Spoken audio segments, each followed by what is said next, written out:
ट्रेडिंगमध्ये ही एक गोष्ट लक्षात ठेवा, इथं काहीही गॅरंटेड नसतं. कोणती स्ट्रॅटेजी शुअर शॉट नसते.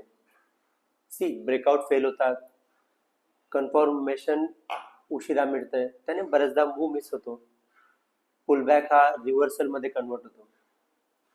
पण काही गोष्टी आहेत की ज्या तुमच्या फेवरमध्ये काम करू शकतात ट्रेडिंग आणि इन्व्हेस्टिंगच्या वेळेसही. त्या म्हणजे काय? तुमची एज, तुमचं रिस्क मॅनेजमेंट आणि डिसिप्लिन. आता एज काय? एज म्हणजे ऑड्स तुमच्या फेवरमध्ये किती येत आहे. म्हणजे मी 100 ट्रेड केले, माझे 70 ट्रेड बरोबर येत आहे, म्हणजे माझी 70% एज आहे. आणि जी सिस्टम किंवा जी स्ट्रॅटेजी तुम्हाला कन्सिस्टंट फेवरेबल ॲडव्हान्टेज देत आहे, त्यावर डिसिप्लिनने काम केलं, राईट रिस्क मॅनेजमेंटने, तर तुमचा ओव्हरऑल परफॉर्मन्स हा खूप कन्सिस्टंटली इम्प्रूव्ह होतो. थँक्यू.